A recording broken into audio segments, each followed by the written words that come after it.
Pô, obrigado pela presença, você, a Mara, enfim, time todo da JHSF. Tiago, acho que a ideia, enfim, a gente bater um pouco um papo do que vocês estão vendo aí de impactos aí de coronavírus na operação de vocês. Eu vou, acho, passar a palavra para você fazer uma fala inicial, assim, acho que, obviamente, ao longo, depois a gente abre para Q&A e todo mundo vai poder participar, abrindo direto aí o microfone, fazendo pergunta, ou se tiverem algum problema com o microfone, também pode dar pelo chat aqui que eu faço a pergunta na sequência. Mas eu queria, de repente, que você começasse falando até de uma forma um pouco mais genérica, depois a gente também entra em cada um dos segmentos, como é que talvez, tanto do ponto de vista da companhia, o que vocês têm feito aí internamente para mitigar qualquer tipo aí de impacto na operação, no time, aí, vamos dizer, na holding, como que a turma está trabalhando e tudo, e também se você pudesse falar um pouco, talvez pensando aí no nicho de vocês, aí de clientes vamos dizer, de alto poder aquisitivo, como é que vocês acham que esse pessoal está sendo impactado nesse momento aí de uma forma mais geral? Então, eu passo aí a palavra para você fazer as suas considerações iniciais aí, e depois a gente abre aí para perguntas e respostas. Então, obrigado aí mais uma vez, fica à vontade. Primeiro, também quero começar te agradecendo, Cambova, pelo convite da gente estar aqui. Então, vamos lá. Vamos tentar separar em duas mensagens. Uma mensagem de mitigação do momento e uma outra mensagem de como é que a gente vê a reação do nosso público-alvo, né? Então, a primeira mensagem com relação à mitigação, eu acho que a gente teve sorte no início do mês de fevereiro, estar com um pedaço do time que estava viajando pela Europa a trabalho. Essas pessoas começaram a relatar para a gente um movimento esquisito com relação a reuniões que eles tinham marcado, que estavam sendo canceladas.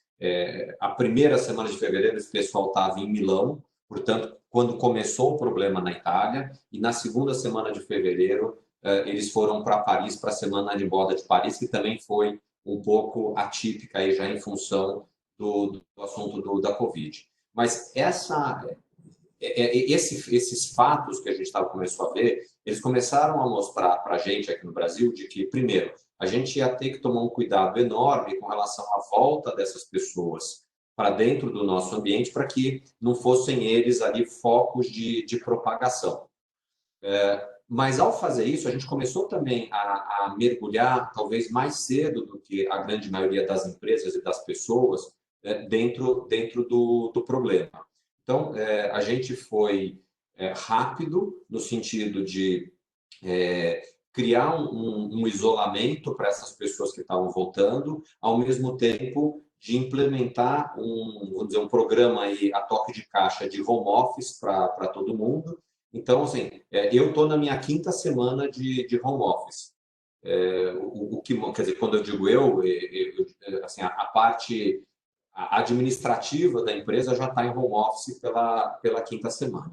E aí foi um trabalho de ir entendendo quais eram as movimentações que cada prefeito ou governador estava fazendo nos estados onde a gente atua e colocando aqueles negócios quase que numa situação de hibernação, vamos dizer, do ponto de vista operacional, e, ao mesmo tempo, ativando os nossos sistemas, chama aqui eletrônicos. Então, foi dar mais corpo para o CJ Fashion, foi colocar de pé o delivery para o Fasano como um todo. Então, ir buscando nessas ferramentas, eu chamo aqui de e-commerce, eu vou generalizar, que é um trabalho que você que acompanha a gente há mais tempo, você sabe que a gente já está fazendo, foi deixar ali um mecanismo para escoar o estoque de quem é varejista ou até mesmo a parte de alimentação. E, na medida que as medidas provisórias aí, e os pacotes do governo foram saindo, a gente também foi adotando todos aqueles que representavam redução de gastos para a companhia no ambiente de preservação de empregos. Então, tudo que a gente pôde fazer do ponto de vista de pegar essa medida provisória aí que fala da suspensão do contrato de trabalho. Quem trabalha com a gente em restaurante e no shoppings não tem trabalho para ser feito nesse momento, principalmente na parte de front office. Então, essas pessoas, elas continuam recebendo o mesmo salário que elas tinham antes, elas estão em casa, elas seguem empregadas por nós, e a gente tem aqui tranquilidade de seguir com esse time tão logo as condições operacionais voltem. Então, a gente tá tranquilo ali e com uma redução expressiva do custo administrativo por força dessa medida provisória. Na parte financeira, vou colocar aqui, olhando pelo fluxo de caixa financeiro nosso, a gente tem uma operação de financiamento direto com o BNDES, que foi um dinheiro que nós usamos para a operação lá do aeroporto. Como o BNDES voluntariou aquele standstill, a gente aplicou para o standstill e também colocou esse pedaço da dívida no standstill. Quem acompanhou, na sexta-feira da semana passada, a gente anunciou uma debenture que captou aí 300 milhões, e com isso a gente vai estar com um fluxo de caixa já a partir dessa semana, que praticamente toda a dívida da empresa ela está ou em carência ou com um fluxo de amortização. O mais curto que a gente tem nesse momento são 6 anos, que é essa operação que a gente tomou na sexta-feira da semana passada. Então, a gente entrou esse período com uma posição de caixa robusta, que foi o caixa que a gente levantou na oferta de equity no ano passado. Era um caixa, ou é um caixa que a gente, quando tomou pensando em aplicar na expansão dos shoppings e também como capital de giro da incorporadora. Como a gente teve o hot issue, a gente acabou aumentando até uns 150 milhões de reais o valor que estava estimando captar. Então, a gente entrou, vamos chamar, com caixa gordo, tomou essas providências todas que eu acabei relatando aqui na minha introdução, que é no que diz respeito às despesas operacionais, que é com relação ao fluxo de caixa financeiro, e aquilo que é capital em termos de capex, a gente também tomou uma outra decisão que foi obras não iniciadas seguram, e aqui são 2 obras principais, uma que é a obra do Village e a outra que é a expansão do Catarina Fashion Outlet, e nós seguimos adiante com 2 obras que já estavam iniciadas, perdão, 3. A obra do Shops, que está praticamente concluída, aquele pedaço da obra que cabe a gente como incorporador. A obra da expansão do shopping Cidade Jardim, que é uma obra que a JHSF contribui como sócia do empreendimento com CEPACs que já estavam no nosso balanço, portanto, que não representam para a gente adição de caixa naquele projeto, e a obra da construção do Fasano Cidade Jardim, que é aquele residencial que nós lançamos no final do ano passado. Portanto, a gente tirou, vamos dizer, do curto prazo, o dispêndio de caixa para fazer o início do Village e o Catarina Fashion Outlet. E com isso, a gente está com uma situação, vamos dizer, de caixa também muito confortável, porque a gente reduziu muito no curtíssimo prazo o fluxo de caixa negativo, que seria o nosso fluxo de investimento nesses projetos que estão, vamos dizer aí, do ponto de vista da sua execução. Então, a gente tem tido aí bastante tranquilidade mesmo com relação à caixa, estrutura de capital, estrutura de dívida, acho que está super tranquilo.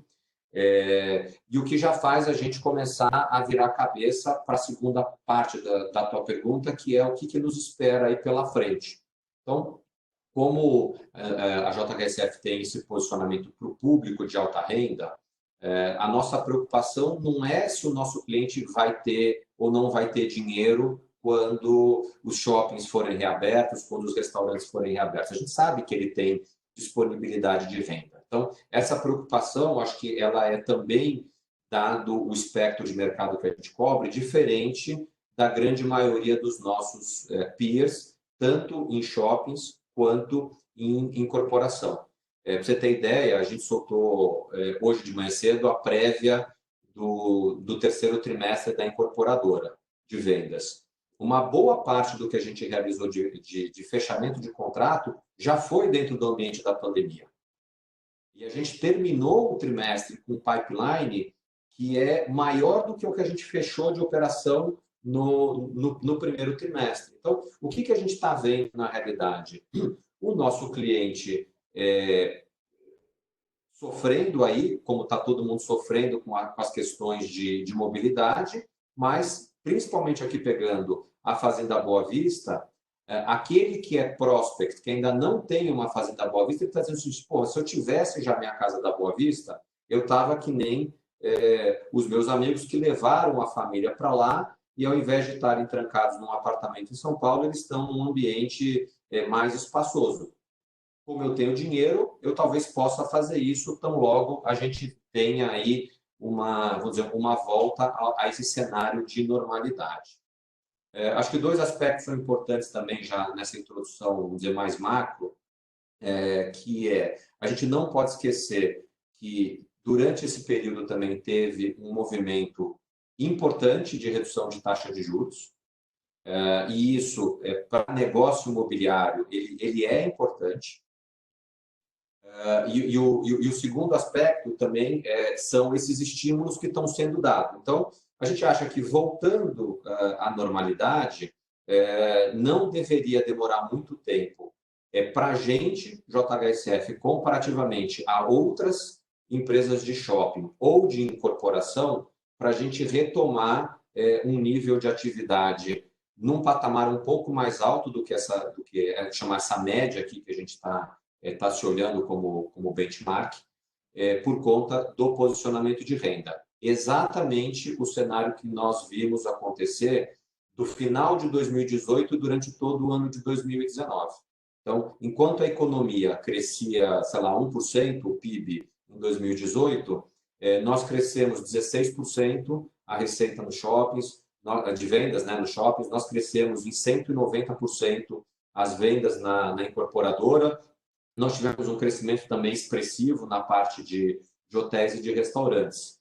Então, acho que como retomada, a gente está talvez aí olhando esse período comparativo mais curto como o cenário mais provável de acontecer uma vez que comece a abertura da economia, a abertura dos shoppings, a abertura dos restaurantes. Tá ótimo. Thiago, obrigado pela introdução. Então, mais uma vez, vou abrir aqui, então, para o Q&A. Quem tiver alguma dúvida, fica à vontade aí. Mais uma vez, pode abrir o microfone e perguntar direto. Ou então, se preferir mandar pelo chat, pode mandar que eu faço aqui a pergunta. Thiago, eu vou começar aqui, fazendo a primeira, em relação a um pouco isso que você comentou, que foi a prévia que vocês divulgaram hoje de manhã em incorporação, né?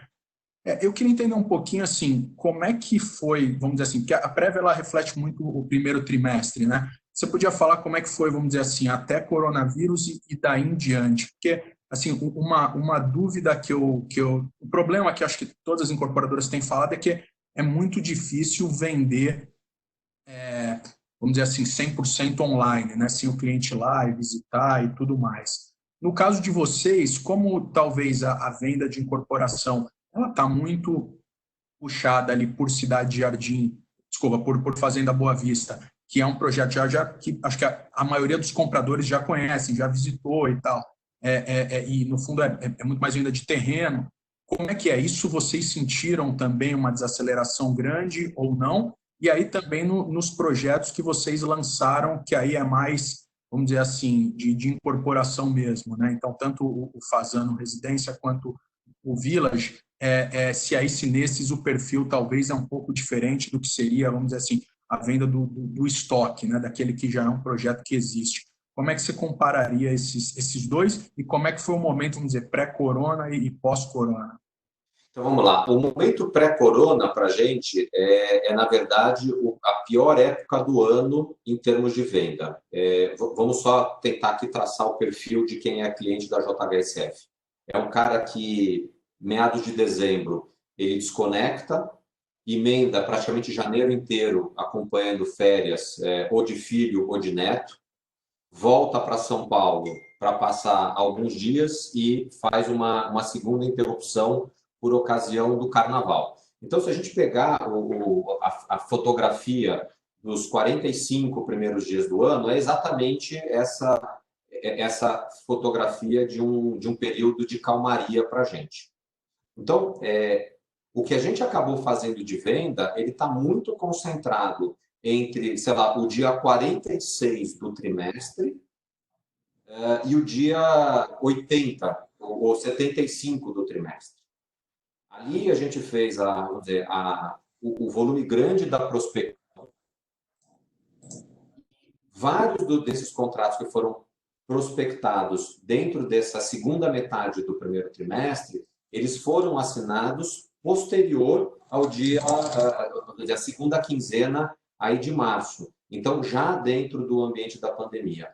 Assim, não querendo ficar aqui criando números fantasiosos, mas não fosse a pandemia, eu acho que a gente podia ter feito um trimestre chegando perto de 200 milhões de venda, porque a gente teria mais, vamos dizer, mais interação com mais clientes durante aqueles 15 dias que praticamente ficou tudo fechado, e não é por um fator diferente desse que a gente terminou com um pipeline maior do que o que a gente fechou de vendas dentro do primeiro trimestre. Tá? Então, isso como contextualização macro. O que você falou da Fazenda Boa Vista, acho que está corretíssimo. A Fazenda Boa Vista é um empreendimento já conhecido e consagrado. Então, as pessoas que vão à Fazenda Boa Vista para fazer uma compra, elas já entram lá com o conceito de que elas compraram. Elas só vão definir qual é o terreno que elas vão levar. Então, o cara quer fazer uma visita em loco para ver o pôr do sol, o nascer do sol, qual que é a topografia do terreno, mas o empreendimento já está vendido comercialmente para eles. De novo, só definir bloco e quadra que ele vai fazer aquela compra. O Village, por outro lado, até agora, como a gente está fazendo ele está na fase do pré-lançamento, ele está praticamente 100% digital. Tem uma maquete que nós colocamos na Fazenda Boa Vista, tem uma segunda maquete que nós colocamos aqui no escritório de São Paulo, mas é só uma maquete. E apesar de ser só uma maquete, ele já está mostrando uma aceitação muito grande em termos de conceito de produto. Então, foram as vendas que nós fizemos nos 15 últimos dias do mês de dezembro. Então, a gente lançou o negócio praticamente na véspera do Natal. Vendeu. Pegou esse primeiro trimestre com todos esses obstáculos que a gente já colocou. Vendeu. Isso tudo ele ainda está 100% virtual.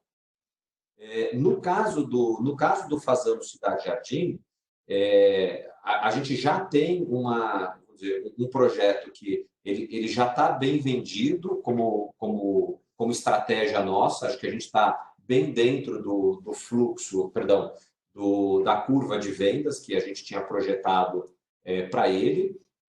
E a gente acredita bastante, porque isso é a experiência que a empresa tem, que uma vez que a gente comece a ter a estrutura aparecendo, a construção andando, de que vem aí um tail de compra de mais unidades desse empreendimento. Então, se essas novas unidades elas vêm também dentro desse ambiente de maior oferta de crédito imobiliário, de taxa de juros mais baratos, que é para onde a gente está sendo levado enquanto economia, eu acho que a gente vai surfar bem aí essa próxima fase do Fazano Cidade Jardim.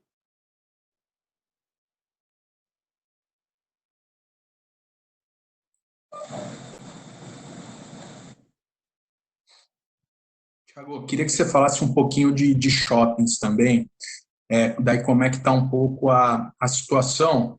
Primeiro, você pudesse contextualizar, vamos dizer assim, todos os ativos de vocês, né? O momento, vamos dizer assim, de fechamento, quando que você fechou cada um deles, qual que... E se você já tem alguma visibilidade, dado que você tem ativos em cidades diferentes, você já tem alguma visibilidade de quando vai voltar a reabrir, já tem algum tipo de perspectiva? E aí também você falasse um pouquinho de aluguel, assim, como é que vocês decidiram tratar, vamos dizer assim, o boleto de aluguel referente a março, né? A gente sabe que teve uma discussão ali muito via Brás e tudo, de tentar trazer algum tipo de entendimento aí entre os shoppings na forma de cobrança. Eu queria saber do ponto de vista de vocês, como é que vocês de fato atuaram com relação ao boleto de março e se vocês já sabem como é que vão fazer, talvez, a cobrança referente a abril. Vamos lá. Eu acho que tanto para a gente como para qualquer empresa de shopping, o que a gente vai ver do ponto de vista de fluxo de caixa vai ser exatamente igual ao que eu vou tentar descrever. O que a gente pode ver variações é de como uma ou outra empresa vai tratar o faturamento, portanto, o reflexo disso em balanço. Então, assim, quebrando entre fluxo de caixa, DRE e balanço, eu começo pelo fluxo de caixa. O fluxo de caixa de abril relativo ao recebimento dos aluguéis de março, para todo mundo ele foi impactado. Com mais ou menos, vamos dizer, intensidade, mas ele foi impactado porque essa cobrança aconteceria no mês de abril e eu acho que como setor, o setor está sensível aos varejistas, independente se são pequenos, médios ou grandes, né? Então, todo mundo resolveu tirar o pé no sentido de fazer uma cobrança ativa com relação a essa inadimplência. Especificamente com relação ao JHSF. O que a gente está fazendo para nós? Eu vou sentar com cada um dos varejistas quando essa situação aqui acabar. A empresa ela tem uma cultura de relacionamento com os seus clientes e o varejista é um cliente para a gente com visão de longo prazo. Então, eu estou satisfeito com o mix que tenho nos shoppings, não tenho, em princípio, uma grande predisposição a mexer de forma radical no meu mix. Então, eu vou querer compor uma situação onde o varejista que foi pego por um fechamento do shopping e teve, vamos dizer, a fonte de receita dele interrompida, eu vou sentar com ele e vou renegociar esse período em que o shopping ficar fechado. Eu não vou te dizer que vão ser 3 meses, 6 meses, 5 anos, porque a gente ainda nem começou a ter essas conversas, mas a gente vai fazer isso de forma muito, vamos dizer, individual, olhando o relacionamento que a gente tem lojista a lojista. Então, do ponto de vista de fluxo de caixa, a gente vai ter essa situação. Por outro lado, o que nós fizemos? A gente conseguiu construir, talvez até fruto dessa maneira mais amistosa com que a gente está se comportando, uma situação onde os custos do condomínio eles estão sendo cobertos pelos lojistas. Então, a gente reduziu, como gestor do condomínio, muito aqueles gastos que o condomínio tem, repassou necessariamente isso para os boletos de arrecadação e está tendo um nível de arrecadação que para abril nos deixou tranquilos. A gente não teve aqui um problema de, vamos dizer, fluxo de caixa negativo por conta dos aluguéis, dos condomínios relativos aí ao mês de abril. Então, eu acho que a gente está tentando dar quase que um passo a cada dia, com relação à construção de soluções onde todo mundo sai o menos machucado possível ali na frente. Então, está no momento onde, na posição vamos dizer, de operador do shopping, de empreendedor, a gente ter que ser flexível para daqui a, sei lá, uma semana, um mês, 45 dias, a gente possa sentar com aqueles vários lojistas e discutir com eles construtivamente uma forma de ser remunerado por esse período que o shopping também ficou fechado, tá? Então, eu acho que assim, se a gente for levar isso para um extremo, o que eu acho que a gente deveria pensar é, por esse período que os shoppings ficarem fechados, a situação mais extrema, se a gente tiver com o condomínio zerado, do ponto de vista de ter que aportar, é a gente partir para um cenário onde, vamos dizer que sejam 3 meses esse período, tá? E aqui é só uma hipótese para a gente fazer o raciocínio. A gente vai ter uma perda desse fluxo de caixa por 3 meses, com alguma possibilidade de recuperação. O que eu tenho feito de exercício assim, quase que diário tá bom, eu vou perder esse fluxo de caixa, mas em termos de valor, quanto esses 3 meses de fluxo de caixa que eu perdi, eles representam do total de valor do meu empreendimento? E a resposta que eu sempre chego é que é uma fração muito pequena. Isso se a gente tivesse mantidas as condições constantes de pressão e temperatura, aqui eu digo principalmente juros.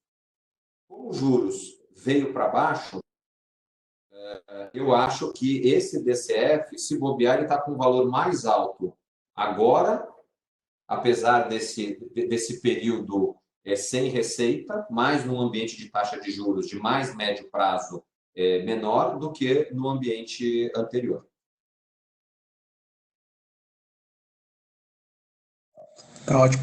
Thiago, só assim, vocês chegaram a fazer algum tipo, vamos dizer assim, de estudo ou de análise de como, vamos dizer assim, quando você olha o teu portfólio ali de lojistas, esse período todo, né, que o shopping ficou parado, e se eventualmente se estender mais um mês ou dois, vocês chegaram a fazer algum tipo de sensibilidade, de, vamos dizer assim, quem talvez não consegue sobreviver e reabrir a loja? Assim, talvez qual seria, vamos, pensando do outro jeito, perguntando do outro jeito, talvez, qual seria, vamos dizer assim, a sua vacância, supondo que se reabra todos os shoppings no dia 11 de maio, aí, né? Qual que seria a tua vacância? Quantos caras não vão conseguir aguentar chegar até lá? Você tem mais ou menos essa sensibilidade ou é muito difícil de monitorar isso? Assim, eu talvez possa te responder por um outro sentido. Até esse momento, nenhum lojista veio devolver a chave. Tá? Então, assim, se eu pegar principalmente pelo Cidade Jardim e pelo Catarina, que os dois shoppings juntos, eles representam 70% para 75% da nossa geração de receita de aluguel. Tá? Então, assim, estou falando do que é relevante para a gente.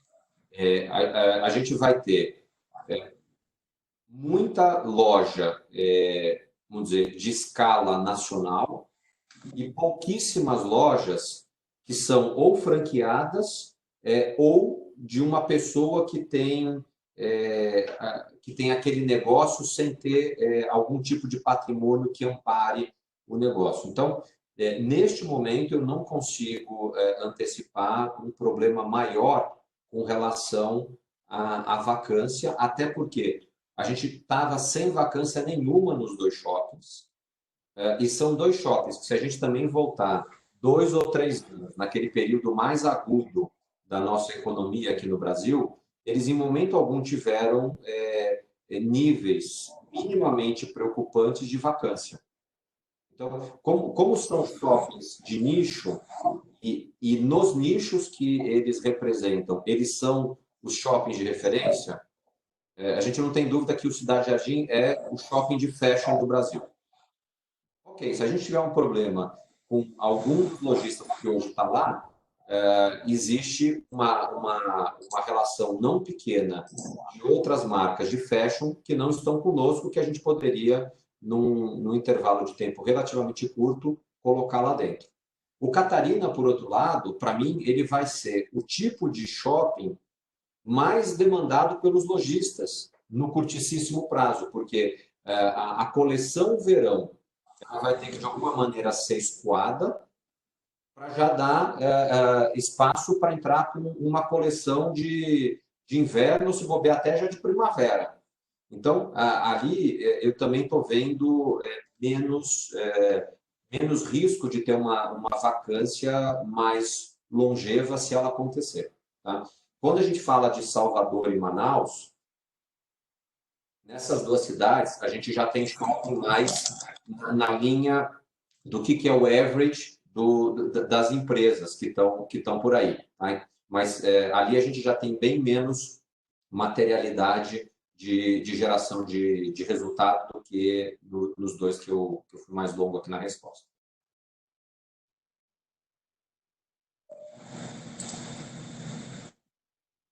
Tiago, vou te fazer uma pergunta que me mandaram aqui pelo chat, em relação a e-commerce, né? Se vocês viram um aumento grande na demanda do aplicativo de vocês, e como é que vocês têm, como é que isso talvez tenha mitigado, vamos dizer assim, offsetado a queda de venda pelo fato do shopping tá fechado. Se podia dar uma cor aí de e-commerce. Tá bom. Assim, eu vou responder a segunda primeiro. Muito pouco relevante ainda o volume de venda que vem do e-commerce. Então, ele não vai resolver o problema de estar com o shopping fechado. Por outro lado, a taxa de crescimento do e-commerce foi muito grande. A gente, nas primeiras, talvez 3, 4 semanas aí, registrou crescimento de 300% no número de pedidos do e-commerce. Então, cresceu o número de pedidos com um ticket médio um pouco mais baixo. A gente vinha com um ticket médio perto de R$ 3.000 no CJ Fashion. Então, é um ticket médio muito, muito, muito alto.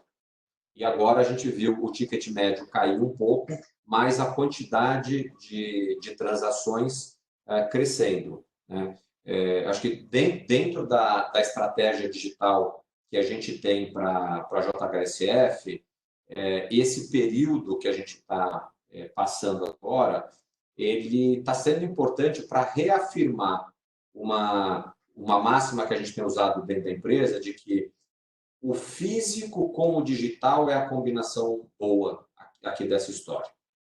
Então, a gente já vinha com o CJ Fashion mais, vamos dizer, mais desenvolvido como plataforma, como conceito, e ele está se provando bom. Para quem não conhece, dentro do CJ Fashion, a gente tem uma função que chama CJ Concierge. Ele leva até a casa do nosso cliente, onde ele estiver no Brasil, qualquer coisa que ele queira, inclusive aquelas que não estão disponíveis dentro do shopping, desde que o pedido mínimo seja de R$ 200. Então, o CJ Concierge cresceu, a plataforma do CJ Fashion cresceu. Quando eu levo essa mesma lógica do CJ Fashion para o ambiente dos restaurantes, a gente estava trabalhando com o delivery só do Gero Panini. Hoje a gente está fazendo o delivery do Gero Panini, do Fasano, está fazendo delivery dentro da Fazenda Boa Vista, usando a cozinha do hotel lá como base para fazer esse serviço, e está fazendo também no Rio de Janeiro. A gente só ainda não definiu, porque a operação não é nossa, se vai fazer o mesmo em Salvador ou em Belo Horizonte. Só lembrando que Salvador e Belo Horizonte, a gente tem aqui, nós operamos os hotéis, mas nós não somos proprietários lá do imóvel. Tá? Então, a gente só ainda não avançou nessas duas cidades por conta de uma decisão que não é nossa, mas do ponto de vista de tecnologia, a gente está pronto para fazer, teria só que montar a logística para fazer as entregas e, ao mesmo tempo, ativar aí a parte das cozinhas. E eu estava até esquecendo de falar isso antes, a gente já vem desde agosto do ano passado. Eu me lembro no dia que a gente fez o lançamento, estava tendo um evento do BTG em Nova York e eu estava com você na sala que tinha ali onde estava tendo o coquetel, estava batendo papo, eu estava te contando que a gente tinha acabado de fazer o lançamento do JHSF Real Estate Sales. Né? Então, assim, o aplicativo está gerando bastante fluxo, então acho que a gente está satisfeito aí com relação a toda a plataforma digital que a gente montou. E tem mais coisas aí que dentro do JHSF Labs a gente está preparando para lançar em breve. Eu acho que como grande aprendizado para a gente enquanto organização foi de que essa rota de jogar mais coisa digital junto da plataforma, ela é o caminho vencedor. Gustavo, eu recebi aqui duas perguntas. Deixa eu ler aqui. Eu não sei se eu respondi por completo a tua anterior. Respondeu. Tá bom. A primeira aqui é do Christian. Ele fala assim: boa tarde. Nesse contexto de vendas do Boa Vista Village, em que ponto o nível de vendas é feita a decisão de começar a construção? Christian, acho que a gente não tem dúvida de que vai fazer a construção. O que a gente resolveu fazer foi o seguinte: à luz de uma indefinição que a gente tinha ainda no mês de março, se montava um canteiro para ter que suspender ele, sei lá, uma semana, 10 dias depois, por uma decisão governamental que acabou não acontecendo, ou atrasar o início dessa obra até passar a pandemia, nós optamos por atrasar o início da obra, aguardando aí o fim da pandemia. Então, para a gente não é uma decisão de se, mas é uma decisão de quando. A decisão do se, ela está tomada e ela é sim, e o quando é tão logo passe a pandemia e a gente possa fazer a mobilização aí de equipes e de equipamentos para iniciar lá, então, a parte da obra. E veio uma segunda pergunta aqui também do Luiz. Ele diz assim: uma dúvida. Recentemente, o XPMOLs adquiriu um CRI da JHSF que os recursos seriam utilizados para a construção de um empreendimento comercial na Faria Lima. O que já tem público sobre esse projeto? Luiz, na verdade, público tem muito pouca coisa. Teve uma notícia que foi veiculada pelo Brasil Journal, e aqui dentro da transparência ela tem fundamento, de que nós JHSF, formamos um terreno que é praticamente não, ele é no quarteirão vizinho do prédio do BTG, ali na Faria Lima. Então, quem estiver olhando de frente para o prédio do BTG é o quarteirão que fica à direita, e a parte mais à direita desse quarteirão, ela é nossa. Então, ali tem uma agência do Itaú, que é um terreno da JHSF, depois tem um terreno em L, que é a Casa Fazano, e no fundo, ou na lateral, melhor dizendo, da Casa Fazano, tem duas casas que dão frente para a Tiro Inocente. Então, nós formamos, junto com o proprietário do terreno da Casa Fazano, um único terreno. A XP ela vai ser sócia, vai ser o terceiro sócio desse empreendimento, e ela entrou com a contribuição de capital em dezembro, que foi o dinheiro que nós usamos para comprar os CEPACs para esse projeto, e até a inauguração desse projeto, JHSF remunera XP a 100% do CDI nesse CRI. É um CRI que ele tem prazo de vencimento de 10 anos, com uma cláusula de antecipação eu vou colocar, não é um vencimento antecipado, mas é uma substituição de um título de dívida para um título de propriedade no momento em que esse empreendimento ele tiver o habite. Então, do ponto de vista temporal, a gente está aguardando, nós e o mercado, né, a resposta final da prefeitura com relação à vinculação das CEPACs para todo o leilão que foi feito. E uma vez que a gente tenha essa definição, então a gente pode entrar com o projeto de construção na prefeitura e, a partir daí, passar por todo o ciclo. Então, esse projeto daqui, ele é um projeto que ainda tem algum tempo até a gente iniciar a parte de obras.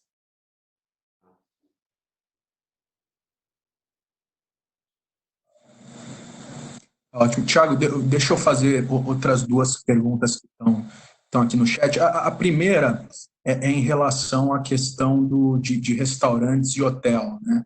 Ele cita aqui um pouco da questão do índice da Cielo, que mostra uma queda aí de 90% mais ou menos de faturamento nesses segmentos.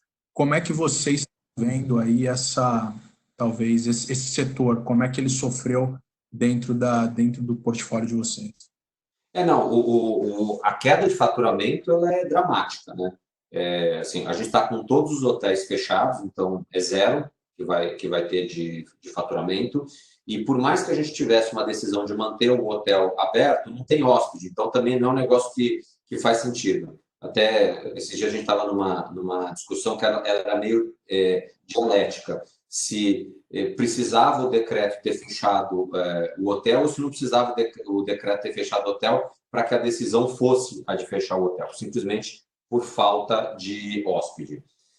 E na parte de restaurantes, eu acho que a lógica não é muito diferente da lógica que eu estava contextualizando para vocês agora há pouco com relação ao CJ Fashion. Quer dizer, por mais que a gente tenha mantido a cozinha do Hotel Fazano, São Paulo, a cozinha do Hotel Fazano Boa Vista e a cozinha do Gero Panini funcionando, essas três cozinhas com delivery não vão dar conta do nível que a gente tinha de faturamento. Então, a gente vai ter muito mais perda de faturamento do que perda de resultado. Lembrando que essa divisão aí de hospitalidade e gastronomia, como a gente chama, ela tem uma participação relativamente grande na receita, deve ser por volta de uns 30% da nossa receita, porém, a contribuição no resultado operacional, no EBITDA e até mesmo no lucro líquido, ela é pouquíssimo material ainda dentro do nosso negócio. E é até é uma pergunta minha mesmo, complementando essa questão que aí aqui, você falou um pouquinho do aluguel dos shoppings, né? Aqui vocês, em muitos casos, estão na outra ponta, né? São vocês que pagam o aluguel. Daí, como é que foi, no caso de vocês, essa renegociação, vamos dizer assim, os proprietários também dessas propriedades também foram, de alguma forma, sensíveis ao momento, toparam renegociar aluguel, teve desconto, ou teve isenção, ou só vão conversar lá na frente? Como é que está um pouquinho desse lado aí, que agora vocês estão do outro lado aí da mesa? Talvez a maneira mais fácil de responder aqui é pau que bate em Chico também bate em Francisco. Então, ali, tudo que a gente viu e que está fazendo como proprietário do shopping é a maneira com que a gente está se posicionando do outro lado com relação aos pagamentos de aluguel que os restaurantes têm. Então, a gente avisou os proprietários dos estabelecimentos, dos imóveis, de que, em função dessa paralisação que nós fomos forçados, a gente suspenderia o pagamento dos aluguéis e que, uma vez retomada a operação, a gente sentaria, então, para discutir essa questão. Então, a gente acabou ficando, Gustavo, mesmo com um custo fixo bastante reduzido por força daquela possibilidade de suspensão que a medida provisória trouxe para que a gente fizesse, né, a manutenção dos empregos. Então, a gente usou férias, banco de horas, suspensão temporária dos contratos de trabalho. A gente foi vendo quais eram as medidas que equilibravam o lado do funcionário com o lado da empresa. Eu vou insistir, a gente como empresa não tinha nenhuma área que estava com os quadros inchados.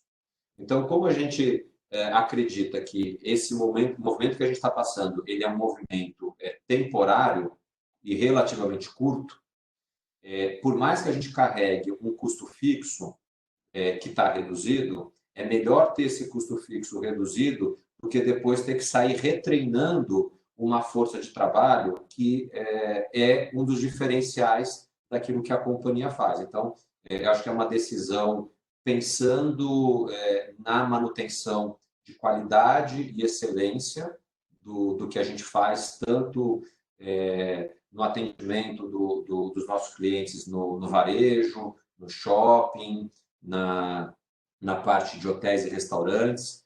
A parte nossa do back-office está trabalhando normalmente. Então, a gente continua recebendo, a gente continua pagando, tendo a apuração fiscal. Então, o DP continua funcionando, o jurídico continua funcionando. Então, esse lado da empresa também está funcionando de maneira normal, né? A gente acabou não falando muito, até me lembrei agora, o aeroporto, assim, o aeroporto está indo super bem nesse período, porque ele é uma infraestrutura que está aberta 24/7, e principalmente para quem não quer ter contato com gente, é melhor você operar através de um aeroporto executivo que tem pouquíssimo fluxo de pessoas, do que, ainda que esteja reduzido o fluxo num aeroporto comercial, você fazer a tua operação através de um aeroporto comercial. Então, acho que de maneira, assim, talvez mais simplista, eu volto naquela frase: pau que bate em Chico também bate em Francisco, para dizer que a gente está usando o mesmo caminho. Tá? Chegou aqui uma outra pergunta do Rodrigo. Tá? Em relação a esse empreendimento do Itaim, existe a possibilidade de acerto com a Vitacom para aumentar o tamanho?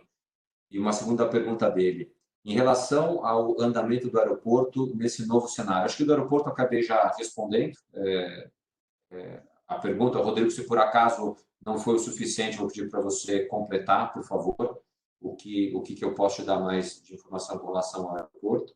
E com relação ao empreendimento do Itaim, na realidade, a outra parte do terreno, né, do quarteirão, o dono desse terreno é o Carlos Mansur. Tá? A gente tem uma relação muito boa e próxima lá com eles. O desenvolvimento dos dois projetos, tanto o dele, que é um projeto de uma torre comercial, quanto o nosso, a gente está fazendo, não vou dizer a quatro mãos, mas a gente está fazendo muito próximo um do outro. O time de arquitetura dele conversa com o nosso time de arquitetura. A gente está considerando usar, inclusive, a mesma construtora, fazer um projeto muito racional para os dois lados. Então, a resposta talvez é não, do ponto de vista de aumentar o tamanho do nosso empreendimento, mas com um bom grau de sinergia com relação ao empreendimento do Carlos Mansur.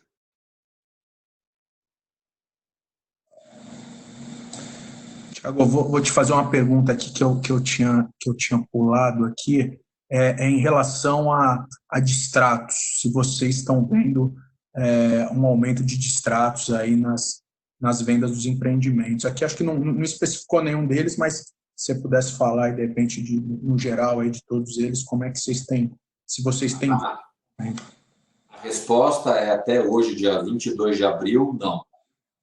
Eu acho que o que a gente tem, assim, deixa eu voltar lá atrás para a gente lembrar o período mais agudo de distrato, tá?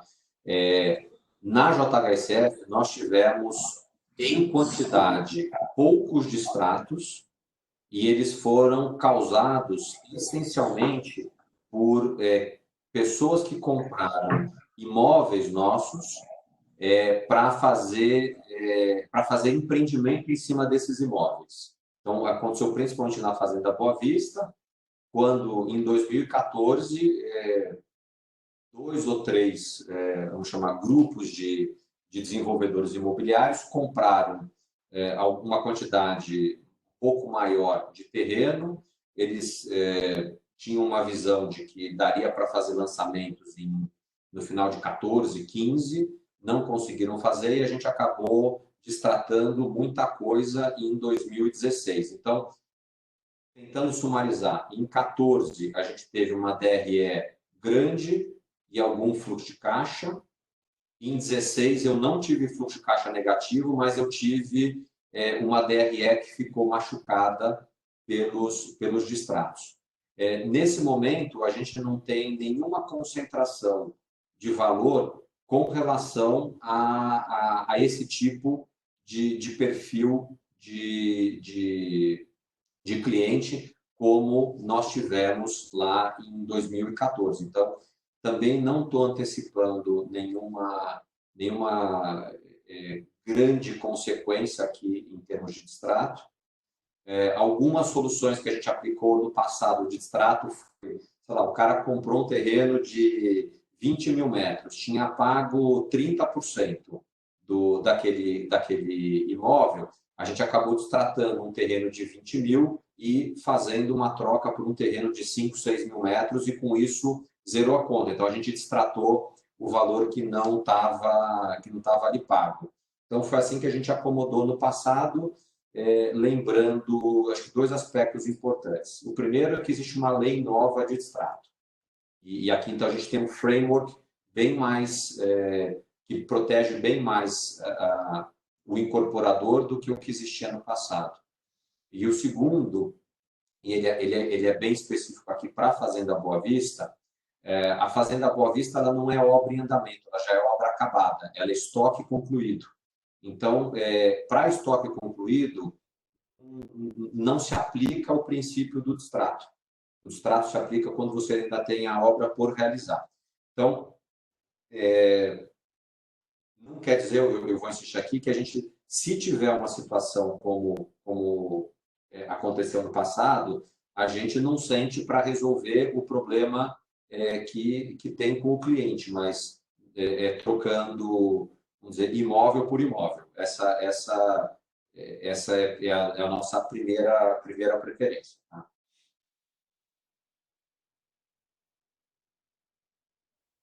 Você podia falar um pouco, você comentou no início da sua fala a questão dos investimentos, né, de talvez da decisão, vamos dizer assim, de postergar que a obra não estava iniciada.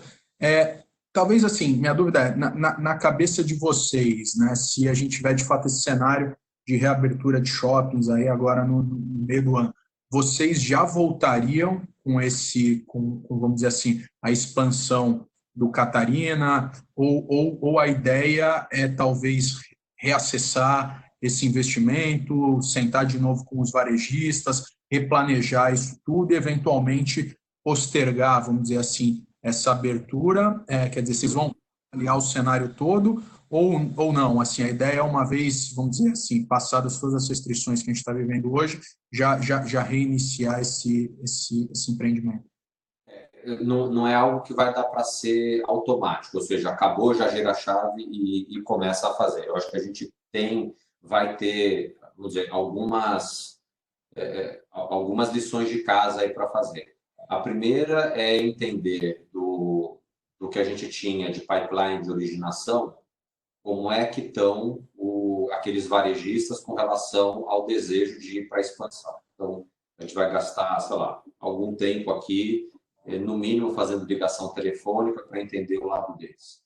O segundo ponto a gente tem um sócio que é o XP Malls, e a gente vai também conversar com eles com relação a como é que está a disponibilidade de caixa para a gente iniciar esse processo. Né? Então, eu não posso responder aqui pelo XP Malls, mas acho que até pelo fato do nível de relacionamento que a gente tem com eles. Né? Lembrando, para quem não conhece, que o XP Malls é nosso sócio em todos os shoppings. A gente vai precisar entender como está a disponibilidade de caixa dele e, ao mesmo tempo, a capacidade de captação. Então, entendendo, acho que talvez esses três elementos, né, a gente vai definir um novo cronograma. Agora, a gente já tem a construtora definida, já tem o projeto arquitetônico, apesar da gente não ter parado, apesar de a gente ter parado o projeto como um todo, toda a parte de aprovativos ela não parou. Então, a gente quer dar, sim, andamento a isso, mas revendo o cenário de mercado e o cenário de funding.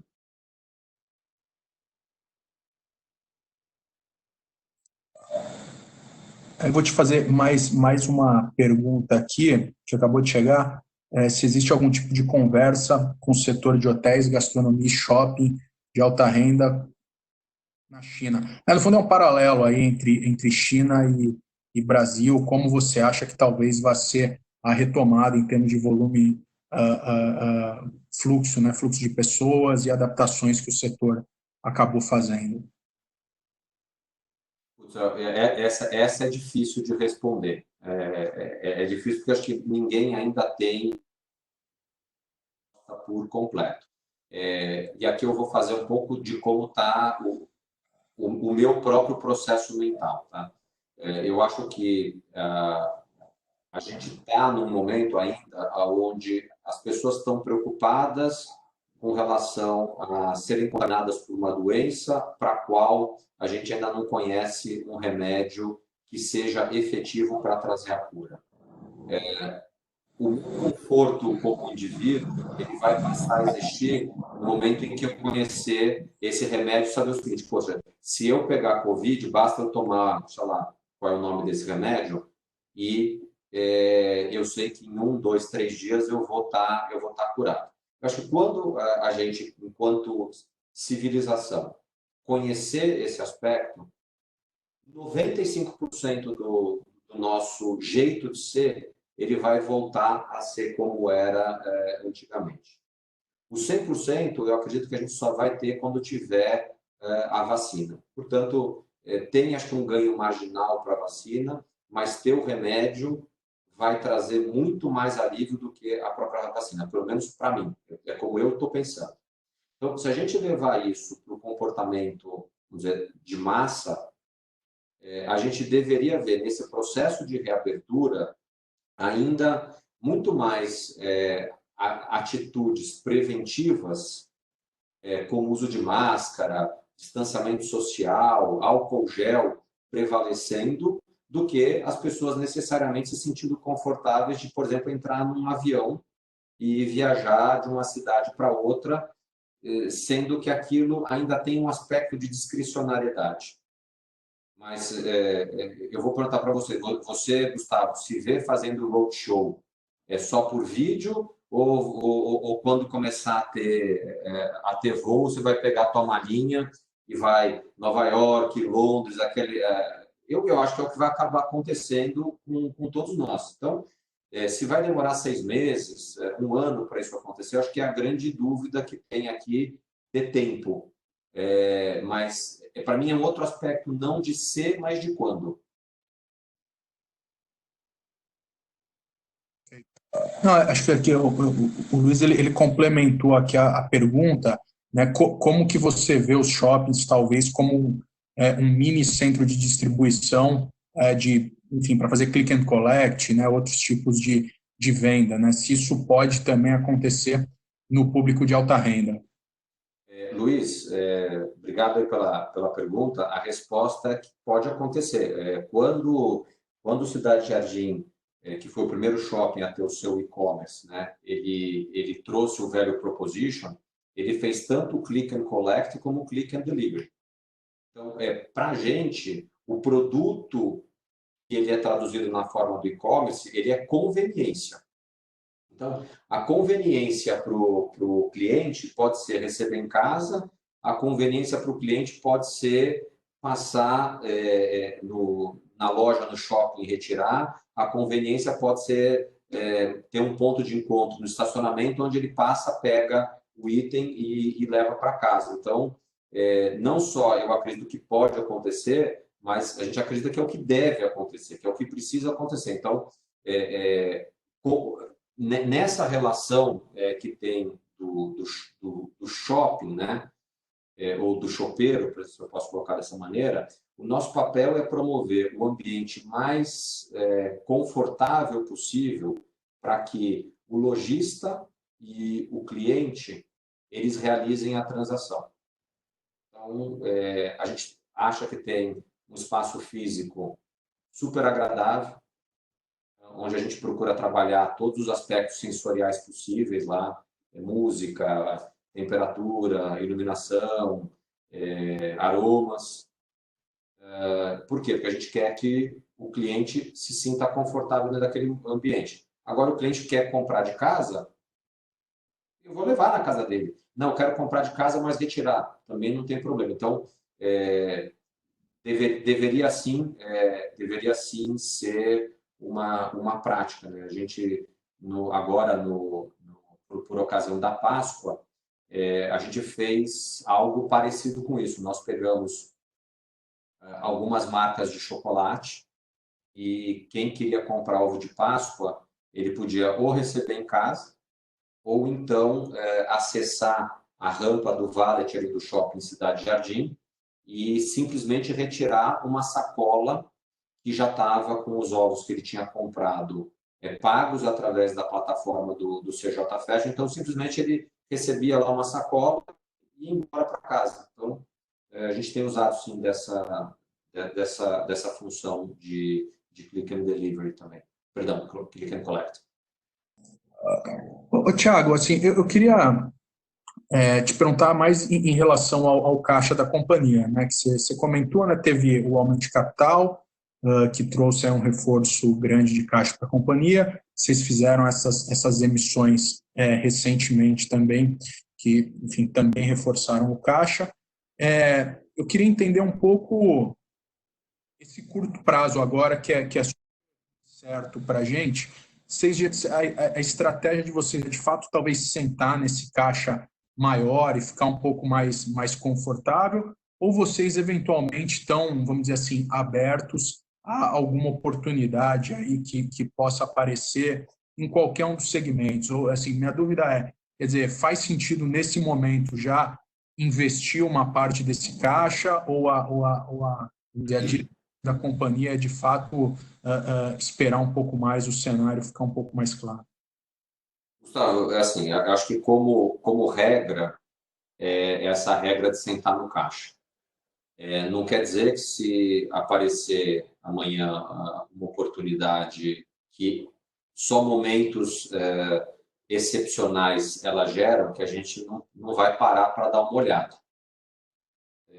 Mas sempre com a questão da prudência da estrutura de capital. Eu acho que, sim, como empresa, a gente construiu tanto uma estrutura de capital quanto uma estrutura de dívida que, apesar da diversidade profunda que esse momento traz, ela faz a gente dormir muito tranquilo. Sim, eu posso dizer o seguinte, se eu dormir alguma noite mal nesses últimos, sei lá, 40, 50 dias, foi por tudo menos por uma preocupação maior com a posição de caixa que a companhia tem. Fico ainda mais tranquilo numa situação que o BNDES ofereceu um standstill, a gente aplicou e já recebeu a confirmação de que está dado. De que a gente fez uma captação na semana passada e ela vai reduzir a minha curva de amortização de curto prazo, tanto de principal quanto de juros. Então, enquanto a gente tiver com um nível confortável de caixa, se aparecerem oportunidades, vamos parar e vamos olhar e ver se no momento e no preço e para aquilo que aquele negócio pode agregar de valor para a gente, faz sentido ou não faz sentido. Tá claro. Tiago, bom, a gente passou aí já de uma hora aqui. Eu queria, primeiro, te agradecer aí pela participação, pela disponibilidade de estar aqui, e aí queria deixar para você aí, enfim, um momento para passar aí uns comentários finais, enfim, mandar algum recado, alguma coisa que eventualmente a gente não tenha abordado. Fica com você aí a palavra para fazer as suas considerações finais. Tá bom, Gustavo, mais uma vez, obrigado aí pelo convite do BTG Pactual para a gente bater esse papo. Acho que a gente falou bastante sobre o JHSF, mas se alguém ficou com alguma dúvida que não foi bem esclarecida aqui, o nosso time de RI está trabalhando normalmente, pode ser acessado pelo ri@jhsf.com.br ou pelo 011 3702 5473 e a gente por ali tenta resolver as perguntas adicionais que tiverem. Eu queria aqui deixar só um último assunto, mais aí para nossa reflexão e eventual ação individual. Acho que a gente está passando por um período que tem muita gente aí sofrendo, o que nos remete muito a aumentar o nosso nível de solidariedade. Assim, façam cada um dentro daquilo que puder essa reflexão e tentar estender a mão aí para quem está precisando, seja por conta da Covid, seja por conta de serem organizações que dependem da realização de eventos para ter a sua arrecadação de recursos, mas que como esses eventos estão suspensos, elas não podem realizar esses eventos. Então, como empresa e também como pessoa, a gente tem procurado aí, na medida do possível, ajudar esses dois universos, vamos chamar o universo da saúde e o universo das associações ou das entidades aí que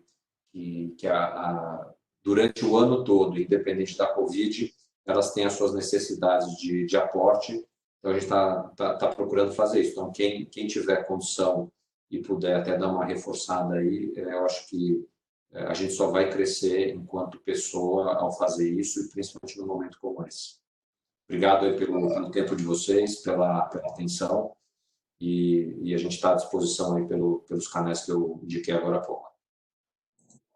Obrigado, eu que agradeço, Thiago. Obrigado você, obrigado todo mundo pela presença e boa noite aí. Todos. Obrigado.